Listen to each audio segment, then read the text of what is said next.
Kabanata 4751. Kung hindi yon ang kaso, ang 1,000 sa inyo ay walang laban sa aking ama. Nanlamig ang mukha ni Monica. Sige, sapat na ang usapan. Lumuhad at baliin ang bawat isa sa iyong mga paa, pagkatapos ay kastrehin ang iyong sarili.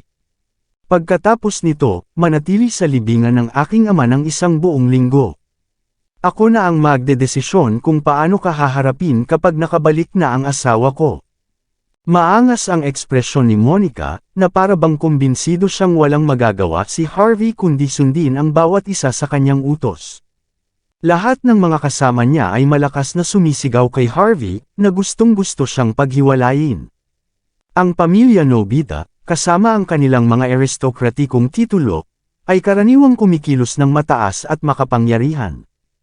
Kailan pa sila sumuko? Kailan may nangahas na lumaban sa kanila? At gayon paman, isang lalaki lamang mula sa bansa H ang lumumpu sa kanilang binatang Panginoon, pagkatapos ay pinatay ang ama ng kanilang may bahay. Anong biro? Hinaway-kaway ni Harvey ang kamay para pigilan sina Soren at Darwin, sa kasinulyapan si Monica na may maliit na ngiti. Mas gugustuhin mong maging taksil sa sarili mong bansa kaysa maging tapat na tao. Gusto mong baliin ko ang sarili kong mga paa. Pinagtatawanan mo ba ako? Malamig na tumawa si Monica, hindi niya akalain na kakausapin pa talaga siya ni Harvey. Mas alam mo kung ano ang pinakamabuti para sa iyo, Harvey York. Sa lahat ng tao dapat alam mo kung ano ang kaya mo. Kung hindi, sisiguraduhin kong makakaranas ka ng isang kakilakilabot na kamatayan. Huwag mo ring subukang gamitin ang badge para takutin ako. Ako ay kabilang sa maharlika ng Island Nation. Walang magagawa sa akin ang isang badge mula sa bansa H. Nasa total control ko ang buhay mo. Naiintindihan mo ba ako? Mabilis itong dumating si Monica dahil sa isang dahilan. Naniniwala siya na si Harvey ay isa lamang kasuklam-suklam na tao na gumamit ng mga panloloko. Gamit ang kanyang badge, ng Heaven's Gate marahil ay walang paraan upang makitungo sa kanya. Kaya, nagpa siya si Monica na dalhin ang pamilya Nobita mismo upang kumilos ayon sa gusto niya. Hindi niya agad pinatay si Harvey dahil gusto niyang ilabas lahat ng kaibigan at pamilya nito sa harap ng mga mata niya muna. Ito lang ang tanging paraan para pahirapan ang puso niya at ilabas ang frustrations niya. Napangiti si Harvey. Hindi ko maintindihan. Ayaw mo. Galit na galit si Monica. Wala ka bang ideya kung sino ang kakalabanin mo, Harvey? Hindi mo ba naiintindihan ang ibig sabihin ng pangalan ko? Mariing tinuro ni Monica si Harvey.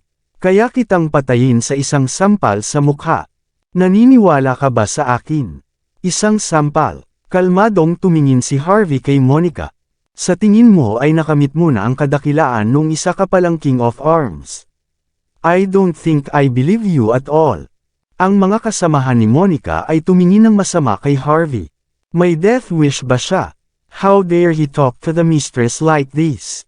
Gusto na ba niyang mamatay? Sabi, natural lang. Ginamit ng walang hiyang lalaking ito ang kanyang badge para ipagmalaki ang kanyang lakas bago patayin si Elder Jackay. Malamang sa tingin niya ay kahanga-hanga siya. Hindi niya alam kung gaano siya kamangmang. Ni hindi niya alam na hindi niya kayang ikumpara sa isang dalubhasa tulad ni Monica. Tutal, isa siya sa nangungunang 10 eksperto ng nakababatang henerasyon ng Island Nations. Galit na galit si Monica nang makita ang dismissive attitude ni Harvey. Naningkit ang magagandang mata niya habang nakatitig kay Harvey. Ginagalit mo ako, Harvey. Galit na galit niyang bulalas. Kasindek-sindek ang kahahantungan mo dito. Si Monica ay humakbang pasulong at inilagay ang kanyang kamay sa kanyang mahabang espada, na handang bunutin ito anumang oras. Huwag kang gagawa ng walang ingat, Monica. Umakyat si Shay, na nakakatakot. Hindi pa nga namin alam kung paano namatay si Jackay. Kaya mo bang tanggapin ang responsibilidad na naging dahilan ng ganito kalaking gulo? May proof ka ba? Patunay. Malamig na tumawa si Monica, at wala siyang pakialam na magpakita kay Shay ng kahit anong mukha. Kailan kayo nagkaroon ng karapatang kausapin ako? May sasabihin ako sa'yo. Walang makakapagligtas kay Harvey ngayon. Nakatakda siyang mapilayan. Natural, naniniwala si Monica na nabigyan na niya ng pagkakataon si Harvey na tubusan sa pamamagitan ng pagbali sa sariling mga paa. Kung siya pagkatapos nito, hindi na siya makakaligtas ng ilang araw. Hindi lamang hindi pinahahalagahan ni Harvey ang pagkakataon, ngunit sinuwi din niya ito ng buo. Bilang may bahay ng pamilya Nobita, mapapahiya niya ang sarili niya kapag hindi niya napilayan si Harvey noon. Sa tingin mo nasaan ka, Monica? This is Golden Sands. Wala tayo sa Kyoto. Tumingin si Shay kay Monica na may malungkot na ekspresyon. Wala kayong karapatang ipagmalaki ang inyong lakas dito. Baka may karapatan si Quill na kausapin ako ng ganyan, pero hindi ikaw. Itinuro sa akin ang parehong bansa H at ang mga bawal na martial arts ng island nations. Napakababa mo sa akin. Ang pilay mong martial arts ay parang gabi at araw kumpara sa akin. Hindi lang si Harvey, mapapatay din kita ng isang sampal kung gusto ko. Kayong mga tinatawag na eksperto ng underworld, lahat kayo ay nakarating dito sa pamamagitan ng pag-inom ng droga, gayon paman. Wala kayong laban sa aming mga eksperto mula sa island nations. Nadama ni Monica ang pagmamalaki, na para bang sulit na ipagdiwang ang kanyang kasal sa isang pamilya mula sa island nations. Hindi lang si Shay ang hindi nirerespeto. Ininsulto rin ni Monica ang buong bansa. Bukod kay Shay, dumilim na rin ang mukha ni Darwin. Masyadong malayo ang napuntahan ni Monica. Si Harvey naman ay walang pakialam. Gaano man kalakas ang bibig ni Monica, naging taksil pa rin siya sa bansa. Isang babaeng mababa ang tingin sa kanyang sariling bansa at ang kanyang mga tao ng ganap pagkatapos na ikasal sa iba ay tahasang kasuklam-suklam. Hindi ko hahayaang saktan mo si Sir York, no matter what. Ngumuso si Shay, malungkot ang mukha. Hanggang kailan mo balak magtago sa likod ng isang babae, Harvey? Inis na pinandilatan ni Monica si Harvey. Kumusta ka kawalang hiya? Sinamaan ng tingin ni Harvey si Monica. Tanga, bastos ka, how dare you insult me? Sigaw ni Monica sa galit. Siya ay puno ng walang pigil na galit. Isang malamig na aura ang lumabas sa kanya, at idiniin niya ang kanyang kamay sa kanyang mahabang espada. Habang dahan-dahan niyang isinara ang kanyang mga daliri, ang mabangis na aura na kahawig ng isang napakalaking buhawi ay sumabog sa buong lugar. Ito ay isang nakakatakot at nakakagulat na tanawin. Maging si Soren ay natigilan sa pagkalito, at hindi niya inaasahan na lalakas ang loob ni Monica matapos manahin ang martial arts ng pamilya Nobita. Hindi napigilan ni Darwin na humanga. Siguradong itinuro sa kanya ni Jackay ang lahat ng nalalaman niya. Ang lakas niya noon hanggang sa tumaas sa isang exponential level. Hindi lang si Shay, kahit alam ni Darwin na wala siyang laban kay Monica. As expected, ganito kabangis ang ginang. Mukhang lalampas siya bilang isang god of war sa ilalim ng 3 taon.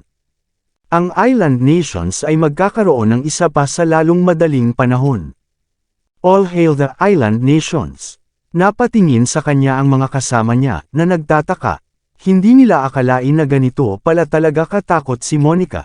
Namilog ang mga mata ni Shay nang makita niya ang halatang pagpatay sa mukha ni Monica, ngunit humakbang pa rin siya pasulong upang protektahan si Harvey. Bagamat napagtanto na siya ay mababa, wala siyang balak na bumaba sa pwesto. Hindi, napahiyaw si Darwin nang makita ito. Mamatay. Hindi pinansin ni Monica si Darwin at sumugod sa unahan. Kasabay nito, binunot niya ang kanyang mahabang espada, at mabangis itong kumikinang habang sumusugod siya. Ibinagsak ni Shay ang kanyang braso, ipinakita ang isang pares ng Madre Shocks. Umakyat siya para harangin ang atake ni Monica. Sobrang hinangaan ni Shay si Harvey, at alam niyang walang kinang ang kanyang mga kakayahan, ngunit gusto niyang gumanap sa harap niya. Ayaw niyang nasa harapan niya si Monica. Ikan-away ni Harvey ang kanyang kamay para pigilan si Darwin sa pakikialam na ikinapikit ng kanyang mga mata. Bam! Nagsagupaan ang magkabilang sandata, at lumipad sa hangin ang mga spark. Nang inag ang katawan ni Shay, at napaungol siya, siya ay pinalipad pabalik, at dumulas sa lupa mga 10 talampakan bago sa wakas ay nabawi ang kanyang balanse. Lalong bumilis ang kanyang paghinga, At nagsisimula na ring magdugo ang kanyang mga butas sa mukha. Ito ay isang kahihiyan na siya pa rin ay bumabawi, kaya hindi siya kalaban kay Monica. Si Monica ay tila mas mabangis pagkatapos ng unang pag-atake. Para siyang kay Mira na naghihintay ng hampas. Hahayaan na kitang mabuhay dahil galing tayo sa iisang lugar ng pagsasanay sa sagradong martial arts, Shay. Umalis ka na, kung hindi, papatayin din kita. Inis na pinandilata ni Monica si Shay, masama ang tingin sa kanya. Ang pagkamatay ni Elder Jackay ay walang kinalaman kay Sir York. May nagtatangkang gumawa ng gulo sa lungsod, sabi ni Shay, pagkatapos umubo ng dugo. Ganun ba? How dare you side with evil? Dapat may death wish ka. Hindi na mapakali si Monica na magsalita pa, humakbang siya pasulong, at inihampas ang kanyang espada kay Harvey. Ito ay isang nakakatakot na tanawin. Tumaas ng 3 beses ang kanyang bilis, handa nang hatiin si Harvey sa kalahati. Nagmamadaling hinugot muli ni Shay ang kanyang mga madre shocks, at tumayo sa harap ni Harvey. Klang! Si Shay ay pinadalang lumipad muli, at nakalakad lang siya sa tulong ni Darwin. Ganun pa man, umagos pa rin ang dugo sa bibig niya. Siya ay matigas ang ulo, at nilunok niya ang kanyang dugo at nakabangon muli, handa nang kumilos ng 1 beses o higit pa. Kayong mga taga Heaven's Gate ay walang silbi gaya ng dati, Shay. Sigaw ni Monica. Lalo na ang pamilya mo. Biro lang sa akin ang The Heaven's Feast. Itinuro ni Monica si Shay, naningkit ang mga mata, at puno ng pride ang ekspresyon nito. I'm warning you last time, leave right now. Stop being an eyesore. Kung hindi, hindi ko magagarantiya ang kaligtasan mo. Pinandilatan ng mga taga-isla si Harvey, hindi nag-abala na itago ang kanilang paghamak. Nagtatago siya sa likod ng ibang tao kahit lalaki siya. Paanong walang kwenta ang makukuha niya? Napabuntong hininga si Shay, pagkatapos ay nagngangalit ang kanyang mga ngipin sa determinasyon. Dalhin mo, Monica. Fine. Kung gusto mo nang mamatay, sige na. Hindi na naawa si Monica kay Shay, handa siyang ilabas si Shay nang walang pag-aalinlangan. Tandaan mo, hindi na ako magtatagal. Puputulan ko ang magkabilang braso mo sa aking unang laslas. Puputulan ko ang mga paa mo sa pangalawa ko. Hihiwain ko ang iyong gulugod sa kalahati ng aking pangatlo. Ang mga salita ni Monica ay napuno ng kalupitan. Siya ay mula sa bansa H, ngunit siya ay mukhang kasing bangis ng mga Islander. Gagawin kitang pilay sa 3 galaw lang. Wala kang magagawa kundi ang humiga sa hospital bed habang buhay. Ang walang kwentang ama mo naman, puputulan ko rin siya kapag tinawid niya ako. Bahagyang nagbago ang ekspresyon ni Darwin, handang pigilan si Monica. Alam niyang mababa ang anak niya. Nang akmang hahakbang na siya, gayunpaman, ngumiti si Harvey at tinapik ang balikat ni Shay. Hindi lang niya pinakalma ang enerhiya ni Shay, ngunit inilipat din niya ang higit pa sa kanyang katawan, na nabasag ang kanyang minsang nakaharang na nerbiyos upang muli siyang maging kalakasan marahil ay higit pa. Itinuro ni Harvey ang kanyang mga paraan upang makontrol din ang kanyang enerhiya, na pinalalawak ang kanyang kaalaman sa Heaven's Feast sa ibang level. Susunod tayo sa plano ng traidor, Shay. Baliin mo muna ang magkabilang braso niya.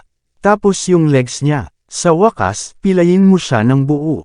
We don't need any weapons to deal with her. Hindi ba't nakakapanibagong bugbugin siya gamit lang ang mga kamao mo? Natigilan ang lahat matapos marinig ang casual na salita ni Harvey, hindi sila natauhan. Maraming salamat sa lahat ng sumusubaybay. Please subscribe and follow my YouTube and Facebook channel, Filipino Novel. Maraming salamat po. Kabanata 4755.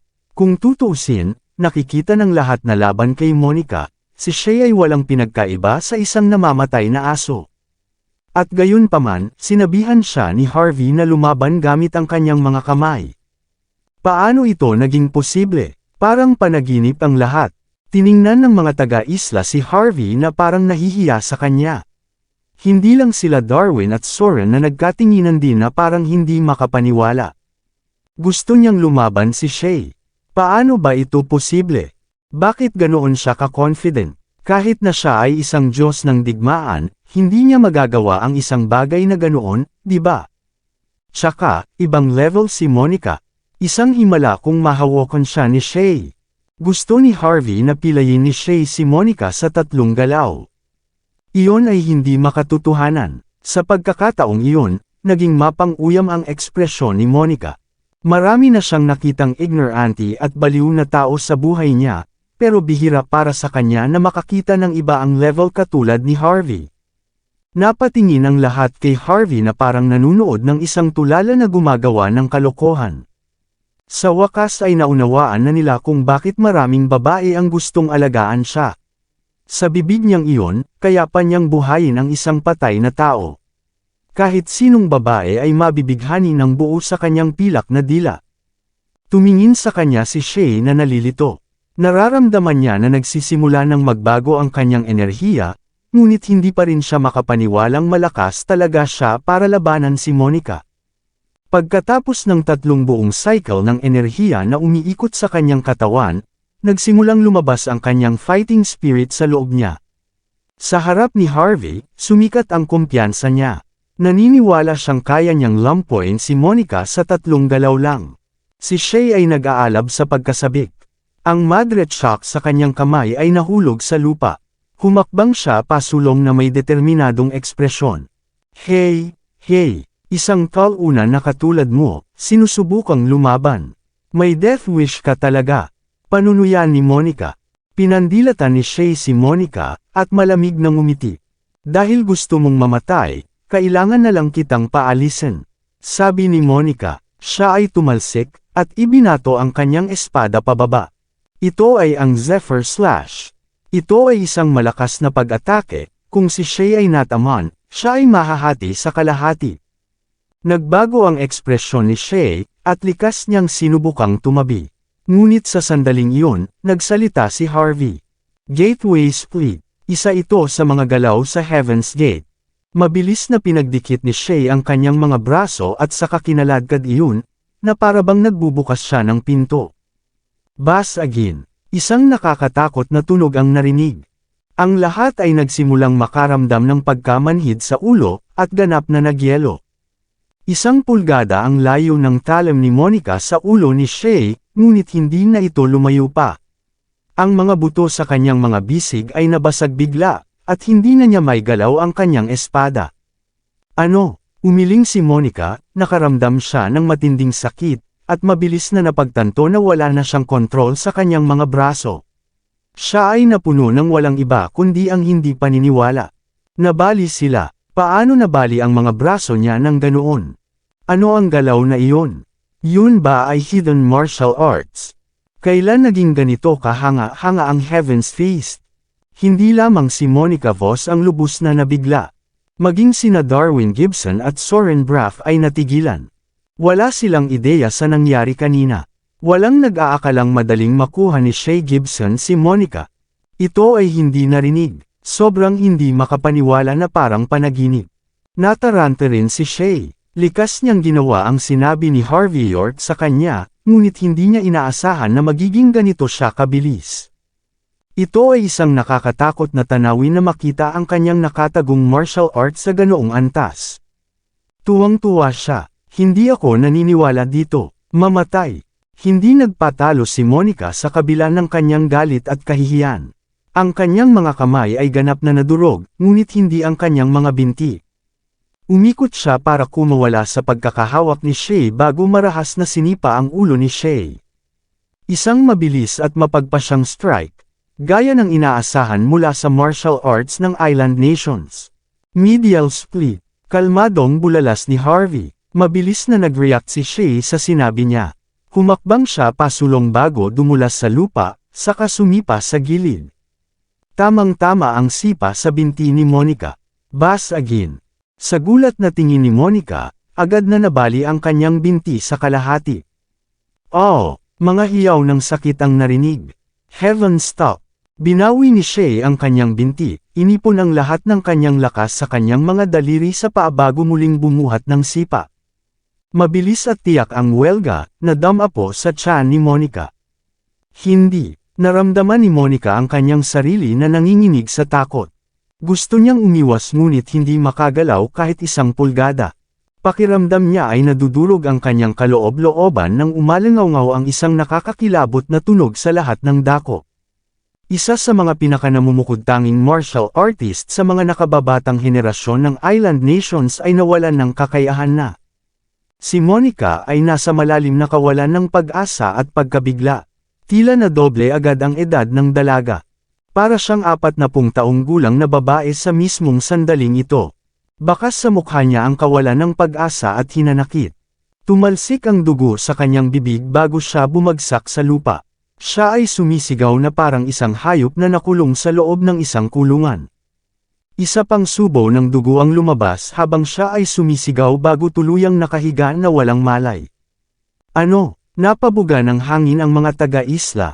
Ang ilan ay sinampal ang kanilang sarili sa mukha, umaasang mali ang kanilang nakita. Ang isang eksperto tulad ni Monica ay lubos na nadurog pagkatapos ng lahat. Ganito nakalakas si Shay sa mga pointer lang ni Harvey. Paano ito posible? Si Harvey ba ay isang dalubhasang martial artist? Siya ba ay isang Diyos ng digmaan? Masasabi ba niya ang kahinaan ni Monica sa isang sulyap lang? Bihasa ba siya sa sining ng pagpatay? Kung hindi yun ang kaso, kung gayon ang kanyang mga pamamaraan ay hindi magiging ganito kakilakilabot. Pinilayan niya si Monica sa mga salita lang niya. Pinahirapan niya ang puso niya. Hindi nasiyahan ang mga taga-isla matapos sampalan ang kanilang sarili sa mukha. Nagkatinginan pa sila noon habang sinasampal ang kanilang mga sarili upang matiyak na hindi sila nananaginip. Ang kanilang mga mukha ay ganap na namamaga nang tumingin sila kay Harvey York na may gulat at hindi makapaniwala, sa pag-aakalang nakita nila ang pinaka-hindi kapani-paniwalang bagay. Si Soren Braff at Darwin Gibson ay napabuntong hininga sa mga mataimtim na ekspresyon. Hindi lamang sanay sa martial arts at geomancy arts si Harvey. Nakuha pa niya si Shay Gibson na labanan ito ng kahanga-hanga sa pamamagitan lamang ng ilang simpleng mga tagubilin. Ang mga taong tulad nito ay napakabihira. Nagpa siya ang dalawa na kumapit kay Harvey kahit anong mangyari. Ayaw nilang maging kaaway siya. Mamamatay sila sa kakilakilabot na kamatayan kung iyon ang kaso. Sapat na si Harvey para patahimikin sila habang nagbibigay ng kawalan ng pag-asa sa kanilang mga kaaway. Para naman kay Shay, napuno siya ng paghanga at papuri nang tumingin siya kay Harvey.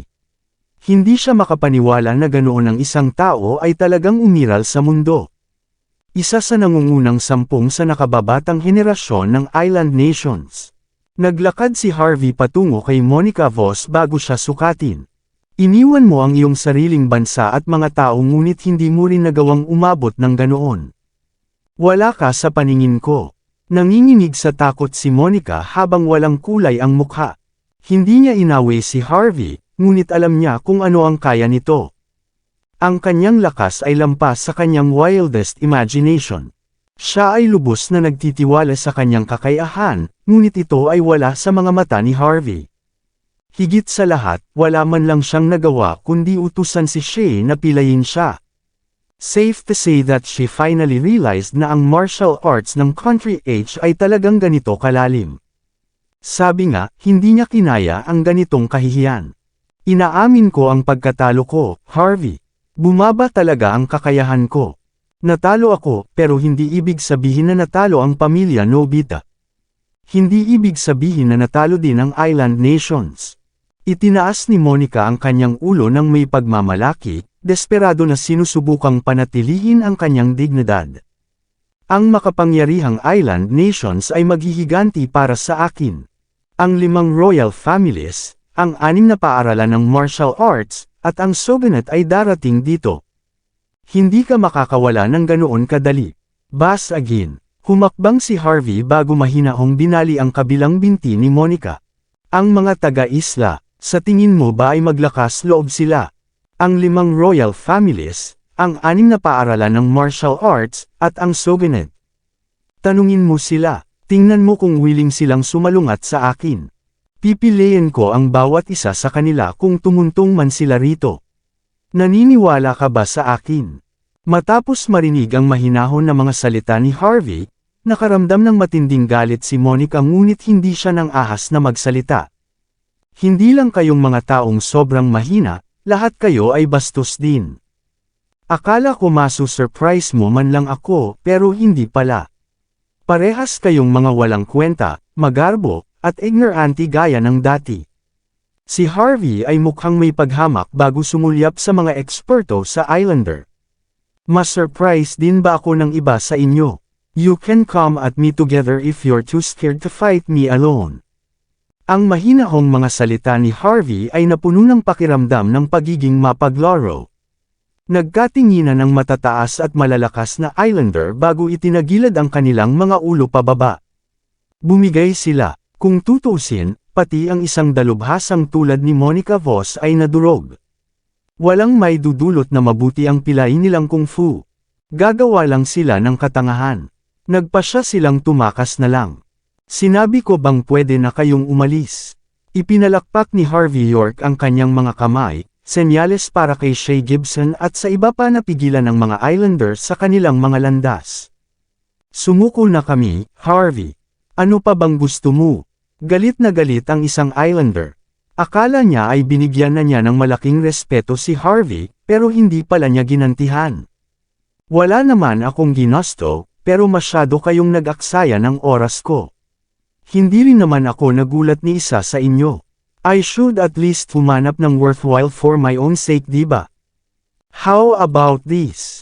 Hindi ko kayo sasamantalahin mga duwag. Baliin niyo ang isang braso niyo at umalis kayo. Oo naman, pwede kayong magdesisyon kung ayaw nyo, pero babaliin ko ang magkabilang braso nyo. You better get it straight, Harvey. We're all nobility from the island nations. We have diplomatic immunity. Ikaw ay magbabayad kung madikit ka man lang sa amin. Bulalas ng isang Islander na may maliit na biguti. Kung, bam! Lumapit si Harvey at hinampas ang lalaki sa lupa bago binali ang mga braso sa kalahati ng mabilis na pagtapak. Paano kung taga-isla kayo? Dudurugin ko ang Emperor kung pupunta siya dito, lalo pa kayong mga ignorante. Galit ka ba? Kung gayon, gumawa ka ng isang bagay tungkol dito. Ipakita mo sa akin ang iyong Bushido spirit. I'm giving you a chance right now. Tara na! Ang mahinahong salita ni Harvey ay nagpang-inig sa mga taga-isla sa takot. Maging ang titig niya ay sapat na para tumulo ang malamig na pawis sa kanilang likuran. Hindi man lang sila maglakas loob na makipagtitigan sa kanya. Kalmadong sinulyapan ni Harvey ang mga Islanders bago nagsalita. Darwin, Shay, bantayan niyo sila. Maaari silang umalis sa tuwing mabali ang kanilang braso. Kung hindi, itago nyo na lang sila dito magpakailanman. Tapos, umalis si Harvey na naka-cross arms. Ang mga taga-isla ay tumingin kay Soren Braff nang may kawalan ng pag-asa, umaasa na mabibigyan niya ng hustisya ang sitwasyon. Lumakad palayo si Soren na naka-cross arms na parang hindi niya nakita ang mga ito. Kung tutusin, ang mga tao rito ay may matinding galit sa mga taga-isla. Buti na lang at hindi kinuha ni Soren ang pagkakataong durugan sila. Dapat protektahan ng pulisya ang mga mamamayan. Hindi lang sila mga kasangkapan para ipakita. Dahil hindi matutuhan ng mga taga-isla ang kanilang leksyon, ito ay isang magandang pagkakataon para turuan sila. Mga hiyawan ng sakit ang narinig ng tuluyang nawala si Harvey. Makalipas ang kalahating oras, dumating si Harvey sa ospital. Gusto niyang makita kung saan namatay si Jackie Voss at kung may natitira pang ebidensya sa lugar. Kung tutusin, naiintriga siya kung ang misteryosong organisasyon, ang Evermore, ay nag-iiwan ng anumang mga track. Hindi rin niya minamaliit ang mga ito. Laging mabuti ang mang-alap ng higit pang impormasyon tungkol sa kanila. Sabi nito, isang magandang figure ang bumungad kaagad pagdating niya. I knew you're not that heartless, Harvey. Of course, you'd come to visit Mandy. Nakita si Cynthia Zimmer na nagniningning ng isang matengkad na ngiti. Sabi ni na tatay at nanay hindi na kayo maglalakas loob na pumunta dahil hindi ninyo mabigyan ng hustisya si Mandy. Pero dumating ka, nakuha ba ni Chiba Nobita at ng iba ang nararapat sa kanila? Excited si Cynthia Zimmer. Ngumiti si Harvey York. Oo naman. Nakuha na nila ang parusa nila. Hindi na muling magpapakita si Chiba sa harap mo. Ligtas ka at ang pamilya. Ang galing. Kinaladkad ni Cynthia si Harvey nang sumakay siya sa elevator. Wala si tatay at inay ngayon, ako lang ang kasama ni Mandy. Dapat mong gamitin ang pagkakataong ito para kausapin siya. Dumating ang elevator sa floor ng inpatient department. Napabuntong hininga si Harvey nang hindi nagpapaliwanag. Nandito si Harvey, Mandy. Ang tagal na ninyong dalawa na hindi makapag-isa. Dapat kausapin mo siya. Lalabas ako para mag-midnight snack. Don't worry. I'm being thoughtful. Hindi ko kayo guguluhin. Isinara ni Cynthia ang pinto habang humahajek-hik. Ngunit sa sandaling ginawa niya ito, ang ngiti sa kanyang mukha ay agad na napalitan ng isang bakas ng kalungkutan nang siya ay pinilit ang sarili na umalis. Cynthia, napabuntong hininga si Harvey. Gusto niyang habulin si Cynthia pero nakalak na ang pinto mula sa labas. Walang choice si Harvey kundi lingunin si Mandy Zimmer na naka-hospital gown sa kama. Siya ay tila mahina at kahabag-habag, ngunit ang kanyang mukha at figure ay nakakaakit pa rin. Hamalakhak si Harvey pagkatapos tumingin saglit kay Mandy. Ano, wala ka pang nakitang gwapong lalaki dati? Inilibot ni Mandy ang kanyang mga mata. Anong ginagawa mo kanina? Kanina ka pa sinasabi ni Cynthia. Patuloy na pinapagalitan siya ni na tatay at nanay pagkatapos niyang marinig ang pangalan mo sa kanyang pagtulog. Natigilan si Harvey bago nagmukhang awkward. Namiss niya siguro ako or something. Ganun ba? Namiss ka ni Hipag. Mangarap ka. Tumawa si Mandy na may maamong tingin. Sumakit ang ulo ni Harvey nang mabilis niyang iniba ang usapan. Kamusta ang katawan mo? Hindi sumagot si Mandy. Inilabas niya ang kanyang makatarungang kamay na may ngiti sa kanyang mukha. Ikaw ay isang dalubhasa sa geomancy, hindi ba? Halika tingnan mo ako. Tingnan mo kung gumagaling na ako o hindi. Nagpakita ng kakaibang ekspresyon si Harvey matapos makitang ganito kaamo si Mandy. Pero dahil sa napakaraming taon ng kasal ang dalawa, hindi na rin nagdalawang isip si Harvey. Lumakad siya ng ilang hakbang bago humawak sa palso ni Mandy. Bago niya matapos ang pagsusuri sa sitwasyon, kinagat ni Mandy ang kanyang labi bago ipinulupot ang isa pang kamay sa kanya. Kusang hinaplos ni Harvey si Mandy matapos mahuli. Mandy, ikaw. Bahagyang itinaas ni Mandy ang kanyang matingkad na pulang mukha. Ilibing na natin ang nakaraan, Harvey. Magsama ulit tayo, okay? Kung payag ka, kukunin natin ang certificate bukas. Kumunot ang noo ni Harvey. Hindi kailanman naging ganito si Mandy. Ano nga ba ang nangyari? Ano ang sinusubukan mong gawin, Mandy? Likas niyang tanong. Kabanata 4760. Gusto kong umalis ka sa lungsod kasama ko. Bulong ni Mandy Zimmer. Pupunta tayo sa abot ng ating makakaya. Titira tayo kung saan walang nakakakilala sa atin, okay?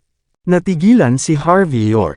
Minsan na rin niyang naisip ang parehong bagay ngunit hindi siya makaalis sa ilalim ng gayong mga pangyayari. Nanlamig ang katawan ni Mandy, parang nakita niya ang pag-aatubili ni Harvey. Ayaw mo. Natahimik sandali si Harvey. Ako, pero kahit papaano maghintay hanggang matapos ko ang aking negosyo sa Golden Sands. Golden Sands. Ano pa ang gagawin mo sa lugar na ito? Dahil ba kay Kyrie Patel? O tungkol kay Chana? Malamig na tumawa si Mandy na may hindi masabi na malungkot na ekspresyon. Ang tanga mo talaga, Harvey. Sabi ni na tatay at nanay, kanina mo pa iniisip si Cynthia. Pinaglaban pa kita. At ano nangyari? Sakto nang maghahabol na naman si Mandy, biglang bumukas ang pinto. Magkasamang nagpakita sina Simon Zimmer at Lillian Yates. Puno ng pagmamalaki ang titig ni Lillian habang tinatitigan si Harvey na may malamig na ekspresyon. Sinabi ko sa iyo na tama ako. Hindi lang ang bastard na ito ay walang decency, he's going for every single woman he see. He's insane. Sino ang nakakaalam kung paano niya nagawang gayumahin si Cynthia para tumayo ito para sa kanya? Hindi ko akalain na ganyan ka pala, Harvey. Mukhang bitter si Simon. Bahagyang napangiti si Harvey habang nakatingin kay Lillian. Alam na niyang hindi basta-basta papakawalan siya ni Lillian matapos siyang bastyusan, ngunit hindi niya inaasahan na kanina pa siya naghihintay dito. Tawagan mo ang mga pulis. Kailangan nating tumawag ng mga pulis. Ikulong mo ang kasuklam-suklam na lalaking ito. Magtuturo sa kanya ng leksyon iyon, sigaw ni Lillian, sabay turo sa ilong ni Harvey. Hindi naman sa ganoon, ama, ina. Biglang tumayo si Mandy para ipagtanggol si Harvey. Walang balak si Harvey na makasama si Cynthia. May balak na siyang umalis kasama ako. Lahat ng nasa ikasyam na sangay ay magiging iyo kapag ginawa namin. Tinanong ko siya dito para tulungan ako dahil malas ako nitong nung mga nakaraang araw. Tulong, malas. Natigilan si Lillian bago malamig na tumawa. Ang isang live-in na manugang na tulad niya ay walang alam. Sa tingin mo ba ipinanganak tayo kahapon? Bakit ka pa namin pagkakatiwalaan? Hindi mahalaga kung gagawin mo o hindi. Bihira para kay Mandy na ganyanan ang kanyang ina sa kabila ng pagprotekta kay Harvey. Marunong si Harvey sa geomancy arts. Napatawag ko si Cynthia dito dahil doon. Walang ginawang masama si Harvey. Wala sa inyo ang tatawag ng mga pulis. Tara, Harvey, tara kain na tayo. Sa sobrang galit ni Lillian ay mukhang uubo na siya ng dugo. Ang walang utang na loob na anak na babae ay patay na sa pagpunta laban sa akin. Ayos lang, huwag kang mag-abala. Napabuntong hininga si Simon. Ang isang may sapat na gulang ay hindi maaaring makinig sa kanilang mga magulang magpakailanman.